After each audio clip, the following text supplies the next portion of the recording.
Well, hello, everyone, and welcome to another episode of the Auto Repair Marketing Podcast. I am your host, Brian Walker, and as usual, Kim is my co host, and it's just the two of us today. We just recently did a bunch of episodes where we had guests, and today it's just us again, Kim. I know. And we're usually in the studio, y'all, which is literally where Brian is sitting, but it's on the other end of his shoffice, which we call the shop office. But today he was like, we can just do it from our desk. That's fine. And he doesn't know that in the tool that we're using, I have found some secret sounds. And Oh I my may gosh. I may try it. I don't know. We'll see. Carm would say no. Carm would not tell me no. I don't But believe anyway. it. Today, we're going to be talking about marketing lingo and misconceptions that come along with that lingo. But before we get into that, I want to thank our friends at RepairPal for providing this episode. RepairPal is the key that unlocks more business for your repair shop. Learn more at repairpal.com/shops. So, Kim, why are we talking about marketing lingo and misconceptions today? Because I want to. Because I'm the boss. She is the boss. Oh my gosh. Okay. Actually, y'all have heard us talk about ask at shopmarketingpros.com. And it's not like the most popular email address in the world, but it does get used occasionally. Well, our CSM, Danny, was having a conversation with some clients, and she said that this question comes up pretty regularly. And so she used ask at shopmarketingpros.com. And it was really uh, just, hey, what does this mean? What does this word mean?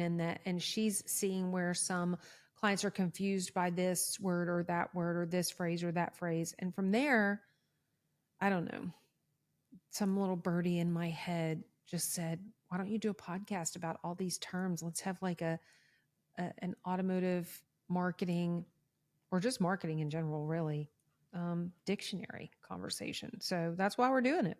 And to be honest, I questioned it at first, but then when Kim put it out to the team and said, "Hey, what are some of the things that you very often hear from clients that they're confused about? You know, what are those questions that you get a lot?" I don't know if that sounds familiar or not, but there's a book that we like to recommend where you answer your customers' questions. It's called "They Ask You Answer." But anyway, when we got the list back from our team, I was like, oh, okay, I can see this because I have, I mean, every one of these things that we have listed here, I have at some point had to explain it to someone. Um, so yeah, that's what we're doing today. So, all right, what is our first point of confusion that we're going to talk about today? Yep. And I get this one a lot too. People are confused about boosting a post or if it's a Facebook ad. And technically, well, do you want to answer it or do you want me to answer it? No, go ahead. Yep. Technically, it is an ad, but it is different because when y'all are on your Facebook pages, see the blue little button when you posted something and you see the blue little button that says boost. What that's doing is boosting the post that you have on your Facebook page. And because you're paying money, technically it is an ad. However, a full on ad is created in the Meta Ad Center and it has tons more options and audiences and all kinds of very cool things that you can do. But essentially, the short answer and the purpose here, because y'all know me, I could talk a lot. We want to just give you the brief, quick answer for these things. The difference between a boosted post and a Facebook ad is primarily the boosted post is actually a post that lives on your page. An ad is built within the ad center, it is not living on your page. So, yeah. You want to add to that, Brian Walker? No, I mean yeah, I think that you really covered it. A Facebook ad is way more powerful than that boosted post. But a boosted post is dead simple and they work, you know, and you don't have to put a ton of money behind it. When we talk about Facebook ads, we're usually talking about hundreds of dollars, sometimes thousands of dollars. Whereas if we're talking about a boosted post, you may be talking about $5 and you can get some pretty good traction with that. So there's value in each one of those things. Well, I think sometimes the confusion came from the understanding that I'm not seeing my ad on my page. Well, Right. that's because that's different. A post is on your page, and so they live in different places. And lastly, before we leave from that one, is my big tip for that is you boost a post that's doing well. Why do you want to put money on something that's not doing well? If it's performing well already, boost it. I don't want to boost something that is not performing well. All right. So moving, I feel like I want to put things in different order here, but we're gonna keep going the way this is laid out. Um, it's I should have organized it like by department so that it makes sense. All right, Brian, you talk about landing pages versus a full-on website. What is Yeah. that? When are they important? So a landing page is usually going to be a very minimal website. They are both websites in their own sense. Um, but a landing page is typically something that is going to be highly designed for conversion, and so it has a very specific purpose. Typically landing pages are something that you would run an ad to. Now, I'm saying this, but and there this is why these things can be confusing. You can have a landing page that is on your website, but you can also have a landing page that is completely separate from your website. So if we look at those two things individually, uh, we will very often, like if we have a new client that we bring on, we're going to build them a website. When we build websites, they're completely custom, so it doesn't go very fast. It can take 3 months to build a website, and during that time, that that person who has hired us, they're looking for new business. So we will very often create a landing page that is completely separate from their website. It's got its own domain name and everything. And it's usually just a one page website that when somebody goes to it, it has the basic information that they need there. And sometimes we will create three or four of these landing pages for them. So, if we have one that's general auto repair, we'll have a page that is just, it's optimized for conversion for just auto repair. But if that person is heavy on tires and alignment, for example, we may have a separate landing page that we run tire and alignment ads to, that when somebody lands on that page, they're seeing information about tires and alignments and so on. So, but then you can also have a landing page that is within your website. And this is something that in the last year or so, we've started doing a whole lot more of. And what I mean by that is, your website has the homepage, for example, and same principle. If we were going to run generic or just general auto repair ads, we would probably put the person into the website. But let's say that it is April in Florida, and we know that we're about to start having a bunch of AC repair. We may have ads running directly, or that are specifically for air conditioning, and when that person clicks on that ad, we want them to go to a page that is all about air conditioning repair. Now, you might have a page on your website that is about air conditioning repair, but if it's just a big blob of text, which is a very common thing to do, then that's just a page on your website about air conditioning repair. But when you take a page and you create it where it kind of has the look and feel of a home page. It's kind of broken up. It's got real nice design to it. It might have a hero image on it and all of that, but that particular page is all about air conditioning repair, so that when the person clicks on the ad, they get to that page and they're looking at a beautifully designed page that has all the information that that person needs and the ability to schedule an appointment and everything right there from that page, and it's all about air conditioner repair, then that would be that landing page that we're talking about. So, a landing page is really just a page that is designed to convert somebody specifically based on the search that they were doing. Um, it can be part of your website or it could be its own individual little website. So, that's basically it. Some of these might take a little bit longer. Some are going to be quick, easy, simple. This one, It's kind of in the middle. Leads and conversions. We get this often in conversations with our clients or when we're out just talking to people. People get confused about it. And so, with that being said, I'm going to explain it, and Brian may jump in here, but he's really got the next one because I hate that topic. But this one, leads versus conversions, I like to think about it in BNI terms when we're in business networking and someone is giving us a lead.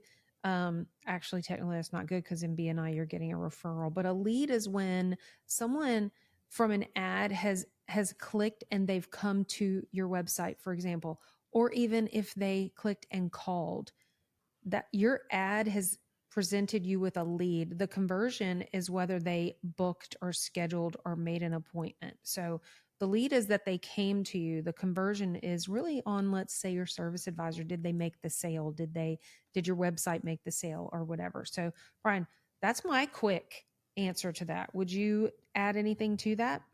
Or do you Yeah, give me and a thumbs up? that is proper. That being said, if you're looking at a report from your marketing company, very often we will look at leads versus conversions as something that's a little bit different on our end than you would on your end, because we are not in your shop to be able to determine, did that person actually come in and spend money with you? Because a lead could be someone that they just call.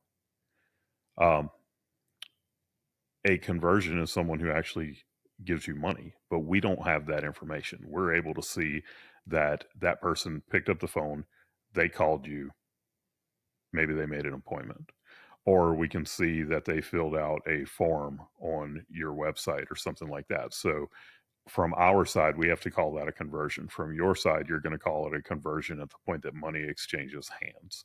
So a lead is someone who is interested in having auto repair work done.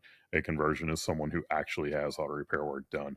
But again, when you're looking at the marketing report, we're going to call a conversion someone who made an appointment or who filled out a form on your website. So the next one that we're going to talk about is going to be just SEO.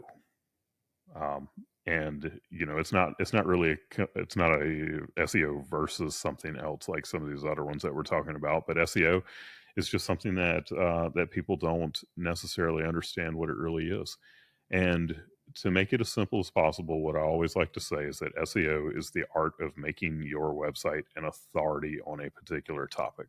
Well, You're why doing don't you things. say what SEO stands for? Did you say So that? no, I didn't. It stands for search engine optimization. So you're optimizing your website so that the search engines want to display it when people are searching. In your case, for the topic of auto repair. So you want your website to be the most authoritative website on the topic of auto repair within your geographic region. Because an auto repair shop is a local business, and because there is a geographic proximity in which people are going to, choose to do work with you, um, you're not trying to make the most authoritative website in the world. You just need to make the most authoritative website in your area, and it might be the most authoritative website on European auto repair or on diesel auto repair, or it might be auto repair in general if you're a generalist shop. But the main thing is, it is an authority on the topic that is most relevant to your particular shop. And we do that in a whole host of different ways. But this is, I can't really teach you how to do SEO here, but just kind of telling you more of this is what it is. Yeah. And we're just giving you, just scratching the surface, just explaining the definition of what that is. So speaking of SEO, number 5 of 16 today is understanding the difference between organic and paid search. SEO is it's the organic piece of that. And paid is the paid part of the ads. And I know you have more to say about that, Brian. So why don't you fill in the dots? Yeah, that one is confusing for a lot of people because they say, well, oh well, I'm paying for you to do SEO, and that's true. But organic, it doesn't necessarily need to, you don't necessarily have to pay for that. We do all kinds of stuff where we're teaching people how to do their own SEO, and really it comes down to just creating that great content on your website. If you go make a video and put it on YouTube and embed that video into your website, you're doing SEO. You might not think that you're doing it. You might, you might indirectly be doing it, but you're doing SEO. And it's organic, because you're not paying Google, you're not paying Bing, you're not paying the search engine to show your website as a search result. At the point that you start paying the search engine, then you are doing paid search. But organic, your website is showing up because it is the website that the search engine determines is the best one to show up for the search query that the person has typed in. All right, so I'm just going to let y'all know our sound system is really good because Brian is neurotic about it and Carm kind of is too. But we are in Louisiana, and of course, it's time for our summer afternoon downpouring. If you're watching on YouTube, you'll see I've got um, my weather app. So hopefully you're not hearing the thunder and craziness going on out here. So I just want to let you know, just in case you are hearing it. But look, the next one I can get on a soapbox about because I hear professionals in the field getting these two mixed up. And sometimes I hear speakers or trainers throwing out the word geofencing when really what they mean is geo-targeting. Two very different things, but I had someone recently um, post all excited that they were talking to a marketing company who was going to be doing some geofencing for them, and then through some further conversation realized it's not geofencing, it's geo-targeting that's happening. So Brian, explain the difference between those two. Yeah, so I mean, geo targeting is just kind of a loose targeting that says, I want to target this zip code, or I want to target this radius around my shop. Whereas geofencing can get very, very granular. You can draw, like, you can literally draw a line around a building. You can draw a line around a part of a building so that if somebody goes into that part of the building, that you uh, can serve ads to them. And I'm gonna give you the example of where we have used this in the past. We did some geofencing for one of our clients where he was trying to hire, and what we did was we drew a line around the service departments of the dealerships that were in the area so that we could run targeted ads to the people who were spending at least a certain number of hours and a certain number of days each week inside of that part of the building. Now, we didn't want to target their salespeople. We didn't want to target their parts people. We wanted to target the technicians that were working in that dealership. So we literally drew a line around the service department that was all part of one big building. Um, so geofencing, highly, highly targeted. Geotargeting is going to be used in just about every type of advertising. So if we do Facebook advertising, we can say, you know what, we want to target, 5 mile or 8 mile radius around this shop. If we're doing Google ads, we can do the same thing and say we want this ad to display to someone who searches for this query, but they are within this geographic area. Whereas geofencing, I've seen where they draw lines around parade routes. We're down here in Louisiana, so I'm talking about like Mardi Gras parades. So, these lines can go all over the place, and anything that's inside of those lines, you can then target those people. So, geofencing, very complex, very targeted. Geotargeting, very loose. Now, one other thing that I'm going to say about this is a lot of people like geofencing because it's this sexy new technology. Honestly, it's not even that new a technology anymore. It just seems to be the cool thing that people like to talk about. But the fact is geofencing is not going to produce new clients for your company near as much as doing the basics of advertising, your SEO, your Google ads, and those sort of things. So you don't want to get too caught up in this just because it's the sexy new type of advertising. Yeah, that actually reminds me. Y'all, I get a little heated sometimes. Brian does too, but he doesn't show it on these podcasts. I'll just let it come out there. It reminds me, I think we need to do a podcast about shiny bullets. Yeah. Okay, so moving on. And I it think cracks me up every time Kim says shiny bullets because it's actually silver bullets and shiny objects. But that's just Kim because she messes up sayings all the time. yeah, well, if I And I'm going to die, mute that's one of myself the when I'm not things. talking because this weather is getting pretty insane out here in this metal building that I'm in. Gnarly. Welcome to Louisiana. Well, you might as well unmute yourself because the next ones are basically you too. It's like the Brian show and I'm the interviewer. Um, but I think that the next it's really three, but they're kind of combined because they're all interrelated and have to do with websites, and that's just not my world. But alt text, what is it? Why do we need it? And then you might as well, since it's all website related, also explain backlinks versus internal links. I know when we're building websites for people or doing SEO for people, they're like, what is that? What monkey business are you talking about? So alt text, backlinks, and internal links. Okay, so hopefully you can't hear all of this that's happening in the background because this weather is absolutely insane right now. And the noise that I'm hearing where I'm at is just incredible. But So anyway, I do hear it. which means they'll hear it. But we're just going to keep going, okay? This Life is happens. this is life. And we're in South Louisiana. All right, we're going to talk about alt text now. Alt text is something that it's kind of in the background of your website. You can't really see it from the front end of your website, and it is something that was created for the purpose of uh, ADA.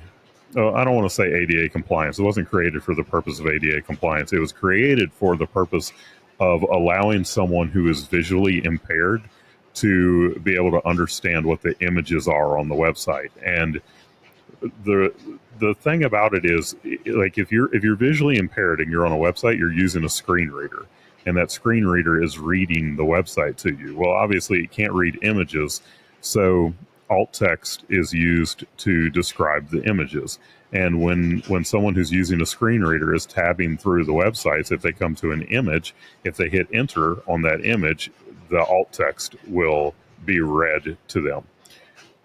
Now, the problem with this is that the search engines tend to use um, the same signals that a screen reader would use. The search engines will use them to determine what a page on a website is about. So if they're looking at alt text and that alt text is, it's about diesel engine repair, then the search engine will pick up on it. Oh, this page must be about diesel engine repair. And because of that, the people out there who are doing SEO tend to just load keywords and search terms into the image alt text on a website. And that's just an improper thing to do. The way that you should do it would be to put in alt text that would be the same as if you had someone who was blind sitting right next to you and you were explaining to them, like you were describing an image that's on a website to that blind person who's sitting beside you. So, I might say something like, um, a mechanic is replacing a head gasket on a Cummins diesel engine. And, that would be good alt text so that the visually impaired person who is reading the website with a screen reader would now know, oh, this is a picture of a head gasket being replaced on a Cummins diesel engine. But the thing is you can actually get the best of both worlds.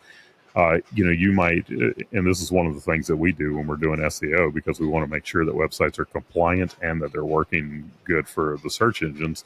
We might put something like a technician at Peak Automotive in Apex, North Carolina is replacing the head gasket on a Cummins 6BT diesel engine or something like that.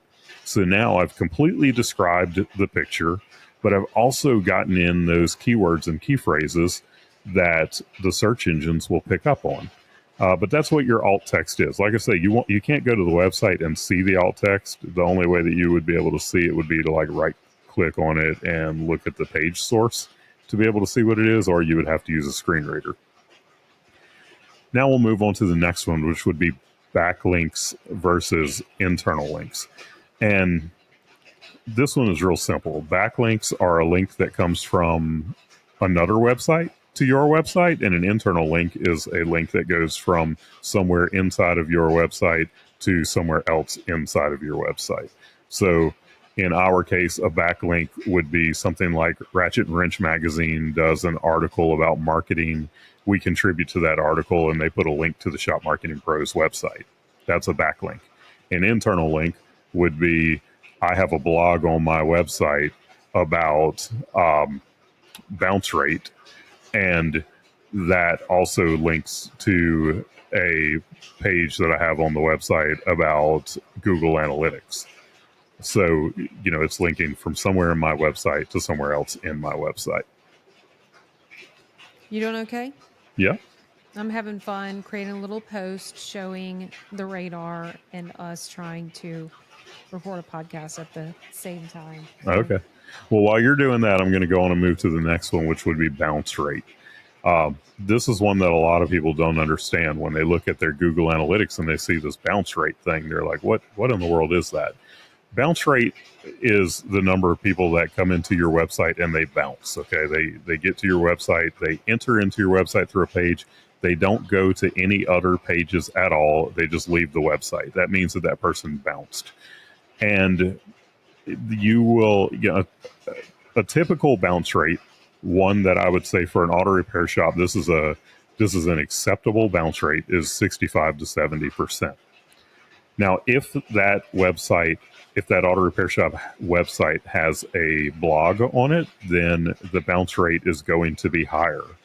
And then if you have your phone number and address and everything in like the header and the footer of every page on your website, that will cause your bounce rate to be a little bit higher also, because a lot of times people are just coming to your website because they want to find out what's your phone number or what's your address.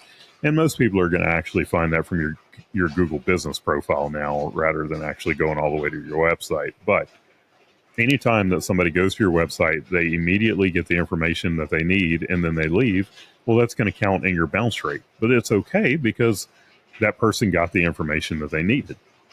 And I say that it's higher on a website that has an active blog also, because you might have a blog post about doing injector replacement on a Power Stroke diesel, and so your shop is located in Virginia and somebody in California searched and your blog came up. And look, that's not a bad thing, because traffic to your website is one of the indicators that Google will use to determine, is this a website that we want to show when somebody is searching. So with that person, they come to your website, they read the blog, they see you're in Virginia, they're not going to bring their vehicle to you if they're in California, and they leave your website.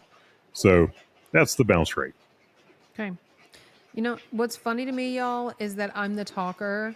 And sometimes I look at one of these and I'm like, oh, this is going to be short. And then Brian gives a whole thesis about it. So it's just funny to me. Okay. The next one is also often confusing. A lot of times, and we kind of train our clients with our customer success managers when they're going over reports, when a lot of these things are coming up.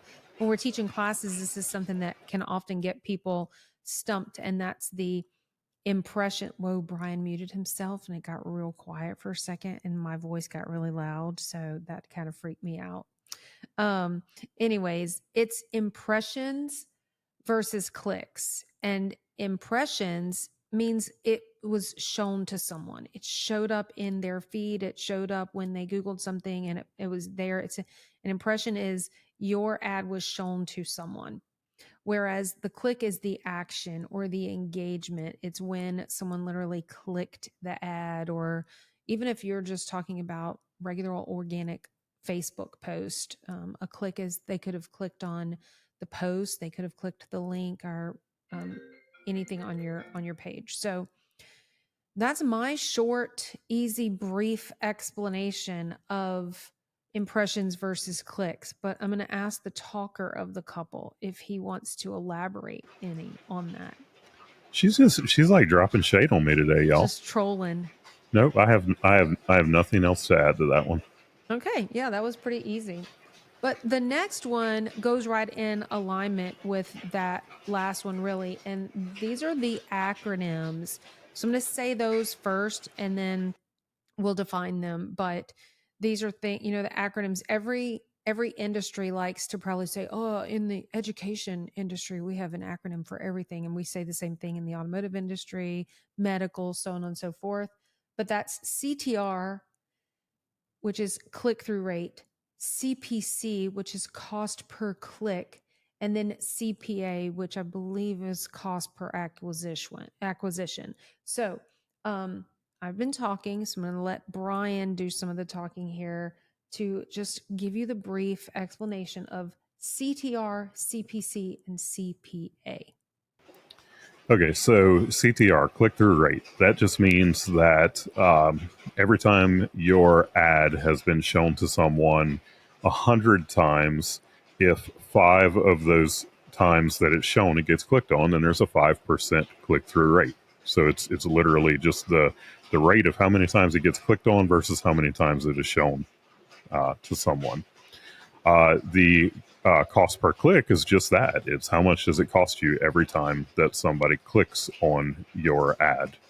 And then the CPA is the cost per acquisition. Now, the CPA is the one that you really need to pay the most attention to, because that is going to be the one that's going to it's going to show you basically how much you're spending every time to get that new client, and that's going to be the cost per click from the search engine. It's going to be the management fee from your marketing company, and it's just all of that stuff uh, pulled together. And that's usually going to be a higher number than you're going to like to see. The cost per acquisition. People like to look at that cost per click. They're like, oh, $8, and they think it costs me $8 every time that they, get a new lead or get a new client. But that's not what that actually is. That's the cost per click. So, let's say that you've got 100 clicks, and those clicks cost you $5 each. And then out of those clicks, only 10 people become clients. Well, now it costs you $50 each for the search engine to pay them, but then you have to add your management fee that you're paying to a company like us on top of that, and then divide it by the number of people that you got also. So let's say that there's $1,000 management fee. You got 10 new clients, so it's $100 there, and then you paid the search engines $50. So your CPA, your cost per acquisition, is now $150 for each one of those people that you bring on. And I'm just using round numbers to make it easy, but that's what CTR, CPC, and CPA are. I think I just threw up a little bit in my mouth. Everybody knows Kim hates numbers. And you said you used easy numbers, but my brain just collapsed. Anyway, I don't like all that stuff. That's why I do girl math.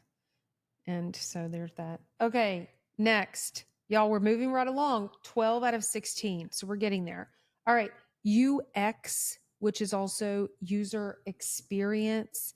I personally love this. Another little Kim vent session is we travel a lot. If you follow us, if you're friends with us, you know that we are always traveling. And so I'm always using Google or social media or whatever app or tool or whatever. And poor Brian will be driving because we like to be in our RV.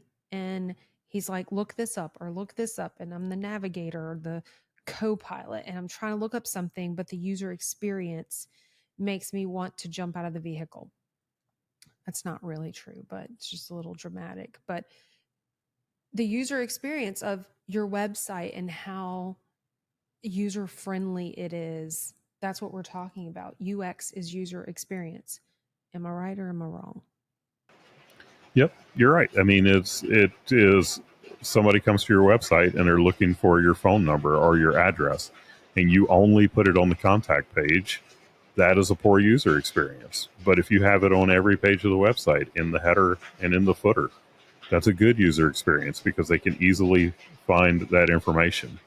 If you are using your, amazing online scheduler like, auto ops, um, if you have a schedule online button in the header of the website and all through the content, that's a good user experience.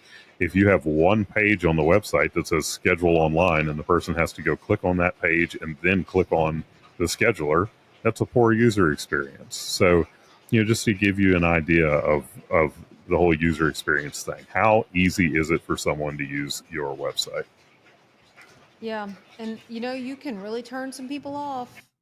So just think about that. And I want to say about the user experience is ask someone else to, like a friend or a family member, to go use your website as if they're a customer and ask them what that was like, because you look at it, you see it, you know where the stuff is because you helped build it and design it and all that good stuff. So but you need to get an outside perspective from it. So there's that. All right. USPs, truth be told, I even asked, what is this? And then when they said it, I was like, oh, yeah, okay, got it.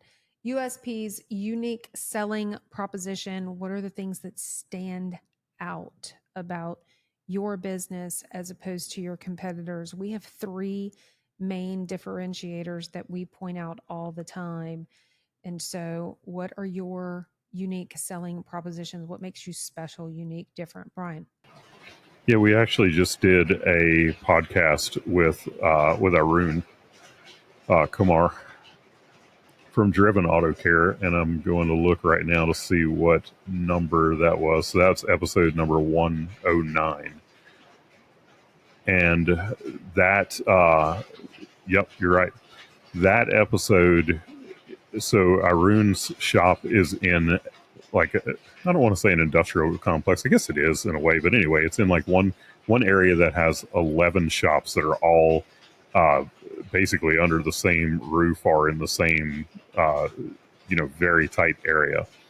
And most of these shops are just mediocre shops, and he's having to really show what makes them different so that people don't confuse him with these other shops and the mediocre work and the mediocre customer service that they give. So, what is it that is special about your shop that makes people choose to do business with you? And what's funny is most shop owners can't answer this because we ask it in every kickoff meeting that we do. We ask, what is customer service. We're the best at customer service, and you know what, that may be true. Like, that might literally be your unique selling proposition, but you have to find another way to say that. And if you don't know what your USP is, go read the reviews that people have left for you, because those good reviews, those are the ones where they're going to tell you, this is why I do business with you. And if you can't find it in your reviews, then start asking your best customers, why do you come here? What do you like about this place? They'll tell you how you're different. Truth be told, one of ours basically is customer service. I'm sitting here laughing about it, but we call it high touch because we are constantly in communication with our clients. And AI has made this super easy when it comes to looking at the Google reviews, like Brian just said, because it will tell you these are the common things people are talking about. Okay, inbound versus outbound. Brian, you want to take that one? You want me to take it? Yeah, I'll take it. Honestly, I don't think that this one applies to auto repair shops that much. Inbound versus outbound is something that we as a B2B company are going to do a whole lot more of, than an auto repair shop.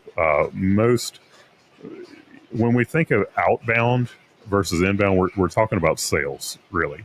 And outbound is you've got people that are there just dialing for dollars. Now, that being said, there's a kind of a newer coaching company in the industry right now. And I say newer, the company itself is new, but the people behind it are not new to the industry at all. But they're big on doing outbound sales. And now most of those outbound sales are going to come after someone has already been in the shop. And, it is declined services and stuff like that. They have an entire call center, is my understanding, where they are just dialing for dollars, all day, every day. Whereas inbound is where you do things to attract people to you, to make them come into you. Now, we're real big on inbound for ourselves here at Shop Marketing Pros. This podcast is an example of inbound marketing because people get to hear our thought leadership. People get to determine, do I like them? Do I trust them? Um, and you can do that through your content. Inbound is also referred to as content marketing, by the way. So, if you're creating videos and creating blogs and articles and podcasts and all that kind of stuff, you're doing inbound.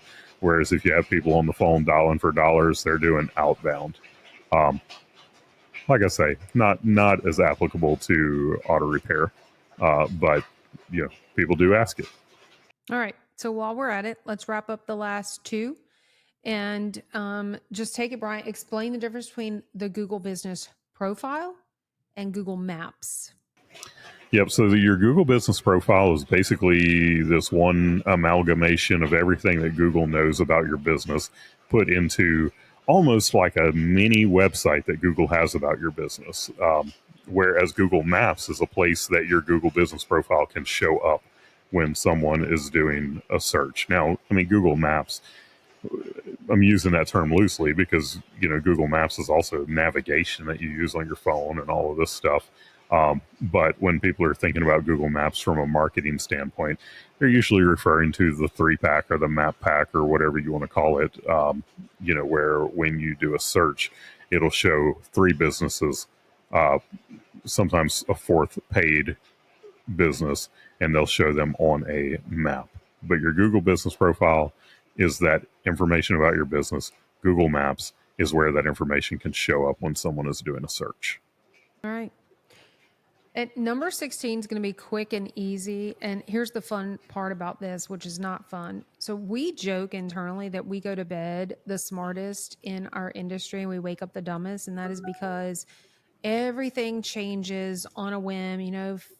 Facebook bought Instagram and then they became Meta, and then Google decided to make a change with this or that. And so the last one is, people don't know whether to call it Google AdWords or Google Ads, but essentially it's the same thing. It's just that they renamed it. Brian, what do Yeah, you want to change or add or elaborate on? and that's it. It used to be called Google AdWords. Now it's Google Ads. It's the same exact thing. Yeah. Now, there used to be Google AdSense and Google AdWords, but that doesn't exist anymore. So, yeah, Google AdWords, Google Ads, same thing. Well, y'all, that was 16. And it took us way longer than I think we thought it was going to take. But it's because I talk too much. it's because you talk too much. You heard it here, y'all. He said it. He admitted he is a self-professed extrovert, loves to talk. Anyway, look, thanks for hanging in with us because, again, if you know anything about good old Louisiana, there was nothing on the radar, nothing. And then bam, there it is. We're in the middle of a hurricane and we're just struggling through. So thanks for hanging in with us and giving us some grace. But we appreciate y'all listening in. Yeah, and thank you again to our sponsors, Repair Pal, for sponsoring this episode. Again, we could not do this without them. We really appreciate you listening in. Hopefully, you're listening in each and every week, and we've got some great new episodes that are going to be coming up again. So that we hope that you will listen in again And next also, week. don't forget, what prompted this whole episode is a question that was asked. So send us your questions, your comments, hey, I'd love for y'all to talk about this. This is a question I've been having. Just shoot it over to us at ask@shopmarketingpros.com. We'll either turn it into a blog, a podcast, a class. You just never know.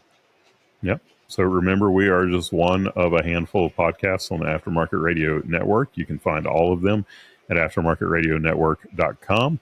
I hope you'll listen in again next week. And until then, go fill those bays.